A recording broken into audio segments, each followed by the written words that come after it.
ಸುರಕ್ಷತಾ ಮಾಸಾಚರಣೆಯ ಅಂಗವಾಗಿ ಕಾನೂನು ಅರಿವು ಕಾರ್ಯಕ್ರಮ ಗುಂಡ್ಲುಪೇಟೆ ಪಟ್ಟಣದ ಕ್ರೈಸ್ಟ್ ಸಿಎಂಐ ಪಬ್ಲಿಕ್ ಶಾಲೆಯಲ್ಲಿ ಸೋಮವಾರ 37ನೇ ರಾಷ್ಟ್ರೀಯ ರಸ್ತೆ ಸುರಕ್ಷತಾ ಮಾಸಾಚರಣೆಯ ಅಂಗವಾಗಿ ಕಾನೂನು ಅರಿವು ಕಾರ್ಯಕ್ರಮವನ್ನು ಆಯೋಜಿಸಲಾಗಿತ್ತು. ಈ ಕಾರ್ಯಕ್ರಮವನ್ನು ತಾಲೂಕು ಕಾನೂನು ಸೇವೆಗಳ ಸಮಿತಿ, ವಕೀಲರ ಸಂಘ, ಗುಂಡ್ಲುಪೇಟೆ ಸಾರಿಗೆ ಇಲಾಖೆ, ಚಾಮರಾಜನಗರ ಜಿಲ್ಲಾ ಸಾರಿಗೆ ಇಲಾಖೆ ಹಾಗೂ ಕ್ರೈಸ್ಟ್ ಸಿಎಂಐ ಪಬ್ಲಿಕ್ ಶಾಲೆ ಸಂಯುಕ್ತಾಶ್ರಯದಲ್ಲಿ ಹಮ್ಮಿಕೊಳ್ಳಲಾಗಿತ್ತು. ಕಾರ್ಯಕ್ರಮವನ್ನು ಹಿರಿಯ ಸಿವಿಲ್ ಹಾಗೂ ಜೆಎಂಎಫ್ಸಿ ನ್ಯಾಯಾಧೀಶರಾದ ಶ್ರೀ ಬಸವರಾಜ್ ತಳವಾರ್ ರವರು ಗಿಡಕ್ಕೆ ನೀರು ಎರೆಯುವ ಮೂಲಕ ಉದ್ಘಾಟಿಸಿದರು. ರಸ್ತೆ ಸುರಕ್ಷತೆ ಮತ್ತು ಕಾನೂನು ಅರಿವು ವಿದ್ಯಾರ್ಥಿಗಳ ಜೀವನದಲ್ಲಿ ಅತ್ಯಂತ ಅಗತ್ಯವೆಂದು ಅವರು ತಿಳಿಸಿದರು. ಕಾರ್ಯಕ್ರಮದ ಅಧ್ಯಕ್ಷತೆಯನ್ನು ಶಾಲೆಯ ಪ್ರಾಂಶುಪಾಲರಾದ ಫಾದರ್ ರಿಜಿಶ್ ಪುತಿಯಾಪರಂಬಿಲ್ ಸಿಎಂಐ ವಹಿಸಿದ್ದರು. ಮುಖ್ಯ ಅತಿಥಿಗಳಾಗಿ ನ್ಯಾಯಾಧೀಶರಾದ ಶ್ರೀ ಗಿರೀಶ್ ಆರ್ಬಿ, ಗುಂಡ್ಲುಪೇಟೆ ತಾಲೂಕಿನ ಎಎಸ್ಐ ಮಹೇಶ್, ಮೋಟಾರ್ ವಾಹನ ಸಂಚಾರ ನಿರೀಕ್ಷಕರಾದ ವಾಣಿಶ್ರೀ, ವಕೀಲರ ಸಂಘದ ಉಪಾಧ್ಯಕ್ಷ ಪುಟ್ಟಸ್ವಾಮಿ ಹಾಗೂ ಕಾರ್ಯದರ್ಶಿ ಜವರಾಜ್ ಮತ್ತು ಇತರರು ಉಪಸ್ಥಿತರಿದ್ದರು. ಈ ಸಂದರ್ಭದಲ್ಲಿ ಶಾಲೆಯ ಶಿಕ್ಷಕರಾದ ಶ್ರೀ ದೊಡ್ಡಪ್ಪಾಜಿ ಸೇರಿದಂತೆ ಬೋಧಕೇತರ ಸಿಬ್ಬಂದಿ ಹಾಗೂ ವಿದ್ಯಾರ್ಥಿಗಳು ಹೆಚ್ಚಿನ ಸಂಖ್ಯೆಯಲ್ಲಿ ಭಾಗವಹಿಸಿ ರಸ್ತೆ ಸುರಕ್ಷತೆ, ಸಂಚಾರ ನಿಯಮಗಳು ಮತ್ತು ಕಾನೂನು ಅರಿವು ಕುರಿತು ಮಾಹಿತಿ ಪಡೆದರು. ಗುಂಡ್ಲುಪೇಟೆ ಪಟ್ಟಣದಲ್ಲಿ ಕ್ಷುಲ್ಲಕ ಕಾರಣಕ್ಕೆ ಯುವಕನ ಮೇಲೆ ಗುಂಪೊಂದು ಚಾಕುವಿನಿಂದ ಹಿರಿದು ಗಾಯಗೊಳಿಸಿದ ಘಟನೆ ಮಂಗಳವಾರ ತಡರಾತ್ರಿ ನಡೆದಿದೆ. ಪಟ್ಟಣದ ಮಹದೇವ್ ಪ್ರಸಾದ್ ನಗರದ ನಿವಾಸಿ ಸಾಬೀರ್ ಪಾಷಾ ಹಲ್ಲೆಗೆ ಒಳಗಾದ ಯುವಕ. ಈ ಸಂಬಂಧ ಧನು ಹಾಗೂ ಈಶ್ವರ್ ಎಂಬುವರನ್ನ ಪೊಲೀಸರು ಬಂಧಿಸಿದ್ದು, ಉಳಿದ ಆರೋಪಿಗಳು ಪರಾರಿಯಾಗಿದ್ದಾರೆ. ಪಟ್ಟಣದ ಖುಷಿ ರೆಸಾರ್ಟ್ ಸಮೀಪ ಟೀ ಕುಡಿಯುತ್ತಿದ್ದ ವೇಳೆ ಕ್ಷುಲ್ಲಕ ವಿಚಾರಕ್ಕೆ ಮಾತಿಗೆ ಮಾತು ಬೆಳೆದು 6 ಮಂದಿ ಒಳಗೊಂಡ ಗುಂಪು ಸಾಬೀರ್ ಪಾಷನ ಮುಖ ಹಾಗೂ ಬೆನ್ನಿಗೆ ಚಾಕುವಿನಿಂದ ಇರಿದು ಸ್ಥಳದಿಂದ ಪರಾರಿಯಾಗಿದೆ. ಗಾಯಗೊಂಡ ಸಾಬೀರ್ ಪಾಷನಿಗೆ ಪಟ್ಟಣದ ತಾಲೂಕು ಸಾರ್ವಜನಿಕ ಆಸ್ಪತ್ರೆಯಲ್ಲಿ ಪ್ರಥಮ ಚಿಕಿತ್ಸೆ ನೀಡಲಾಗಿದ್ದು, ಹೆಚ್ಚಿನ ಚಿಕಿತ್ಸೆಗಾಗಿ ಮೈಸೂರಿನ ಆಸ್ಪತ್ರೆಗೆ ದಾಖಲಿಸಲಾಗಿದೆ. ಘಟನಾ ಸ್ಥಳಕ್ಕೆ ಜಿಲ್ಲಾ ಪೊಲೀಸ್ ವರಿಷ್ಠಾಧಿಕಾರಿ ಮುತ್ತುರಾಜ್, ಡಿವೈಎಸ್ಪಿ ಸ್ನೇಹರಾಜ್ ಹಾಗೂ ಪೊಲೀಸ್ ಇನ್ಸ್ಪೆಕ್ಟರ್ ಜಯಕುಮಾರ್ ಭೇಟಿ ನೀಡಿ ಸಿಸಿ ಕ್ಯಾಮೆರಾ ಪರಿಶೀಲನೆ ನಡೆಸಿ ಮಾಹಿತಿ ಸಂಗ್ರಹಿಸಿದ್ದಾರೆ. ಈ ಕುರಿತು ಗುಂಡ್ಲುಪೇಟೆ ಪೊಲೀಸ್ ಠಾಣೆಯಲ್ಲಿ ಪ್ರಕರಣ ದಾಖಲಾಗಿದ್ದು, ಪರಾರಿಯಾದ ಆರೋಪಿಗಳ ಪತ್ತೆಗೆ ಶೋಧ ಕಾರ್ಯ ಮುಂದುವರೆದಿದೆ. ಚಾಮರಾಜನಗರ ಜಿಲ್ಲೆ ಹನೂರು ತಾಲೂಕಿನ ಮಲೆ ಮಹದೇಶ್ವರ ಬೆಟ್ಟ ಅರಣ್ಯ ವ್ಯಾಪ್ತಿಯಲ್ಲಿ ಚಿರತೆ ದಾಳಿ ಪ್ರಕರಣದ ಹಿನ್ನೆಲೆಯಲ್ಲಿ ಭಕ್ತಾದಿಗಳು ಹಾಗೂ ಸಾರ್ವಜನಿಕರ ಸುರಕ್ಷತೆ ದೃಷ್ಟಿಯಿಂದ ಪಾದಯಾತ್ರೆ ಹಾಗೂ ದ್ವಿಚಕ್ರ ವಾಹನ ಸಂಚಾರವನ್ನು ತಾತ್ಕಾಲಿಕವಾಗಿ ನಿಷೇಧಿಸಲಾಗಿದೆ. ಜನವರಿ 21ರಂದು ಬೆಳಗ್ಗೆ ತಾಳುಬೆಟ್ಟ ಮಹದೇಶ್ವರ ಬೆಟ್ಟ ಮೆಟ್ಟಿಲು ಹಾದಿಯ ರಂಗಸ್ವಾಮಿ ಒಡ್ಡು ಪ್ರದೇಶದಲ್ಲಿ ಪಾದಯಾತ್ರೆ ಮಾಡುತ್ತಿದ್ದ ಭಕ್ತರ ತಂಡದ ಮೇಲೆ ಚಿರತೆ ದಾಳಿ ನಡೆಸಿ ಒಬ್ಬ ವ್ಯಕ್ತಿ ಮೃತಪಟ್ಟಿರುವ ಘಟನೆ ಸಂಭವಿಸಿದೆ. ಈ ಹಿನ್ನೆಲೆಯಲ್ಲಿ ಚಿರತೆಯನ್ನು ಸೆರೆ ಹಿಡಿಯುವ ಕಾರ್ಯಾಚರಣೆಗೆ ಅನುಕೂಲವಾಗುವಂತೆ ಹಾಗೂ ಸಾರ್ವಜನಿಕರ ಜೀವ ರಕ್ಷಣೆಗೆ ಕ್ರಮ ಕೈಗೊಳ್ಳಲಾಗಿದೆ.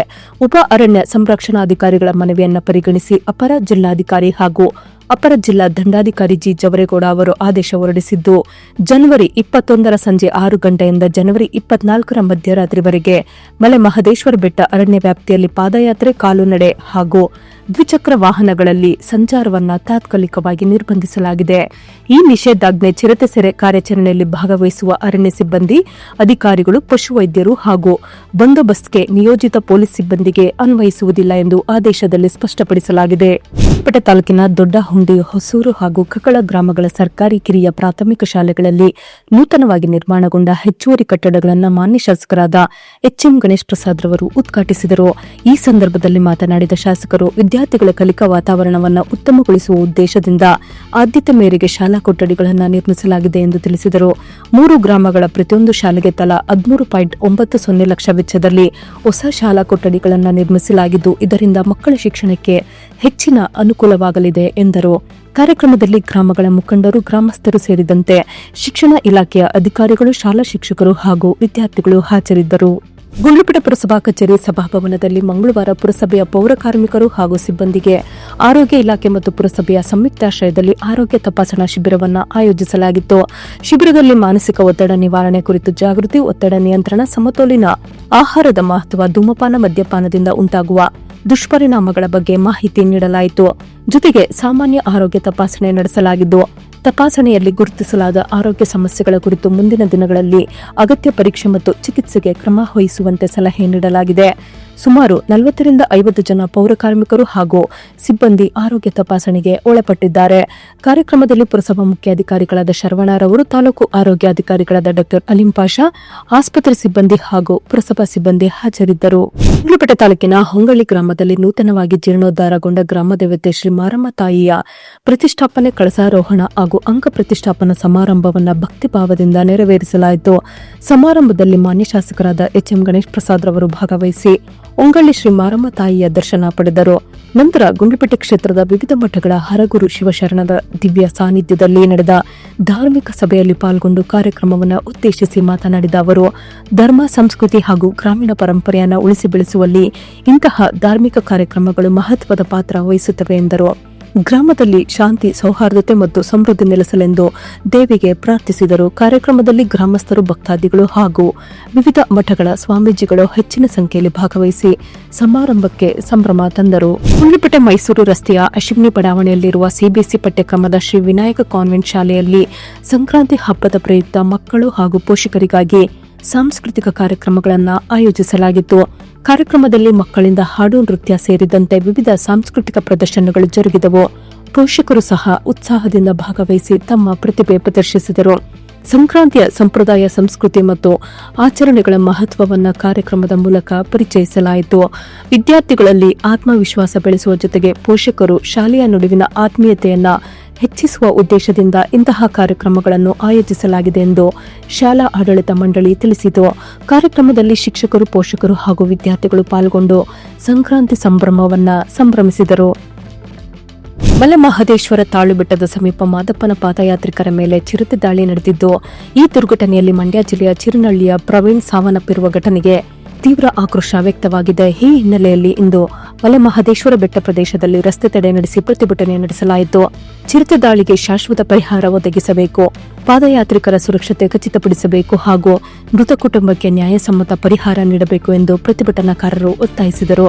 ಪ್ರತಿಭಟನೆಗೆ ಕರ್ನಾಟಕ ರಾಜ್ಯ ರೈತ ಸಂಘ ಹಾಗೂ ಹಸಿರು ಸೇನೆ ನೇತೃತ್ವ ವಹಿಸಿದ್ದು, ಸಾಮೂಹಿಕ ನಾಯಕತ್ವದಲ್ಲಿ ಹೋರಾಟ ನಡೆಸಲಾಯಿತು.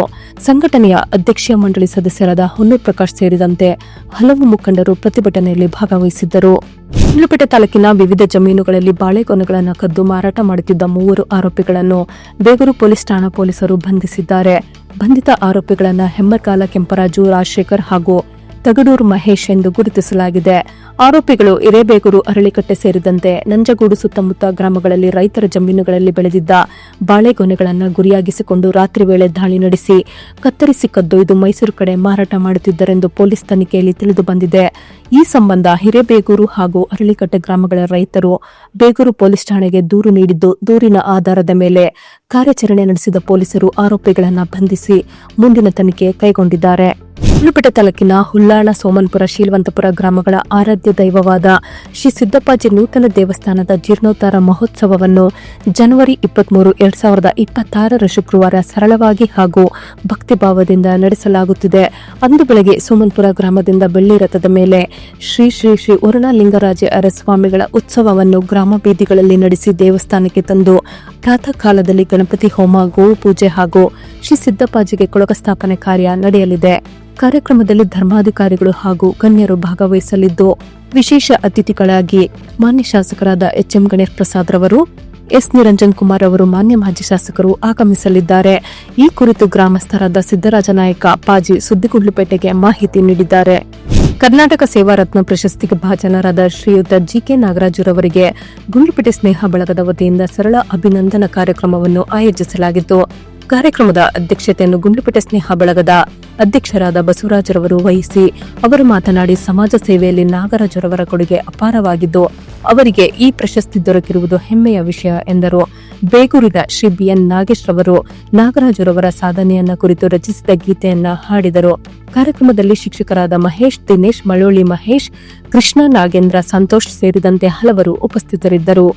ಸೊ ಫ್ರೆಂಡ್ಸ್, ಇದಾಗಿತ್ತು ಇವತ್ತಿನ ನ್ಯೂಸ್. ನಿಮಗೆ ಈ ಹೊಸ ಪ್ರಯತ್ನ ಇಷ್ಟವಾದಲ್ಲಿ ಕೂಡಲೇ ನಮ್ಮ ಚಾನೆಲ್ ಅನ್ನು ಲೈಕ್ ಮಾಡಿ, ಶೇರ್ ಮಾಡಿ, ಸಬ್ಸ್ಕ್ರೈಬ್ ಮಾಡಿ.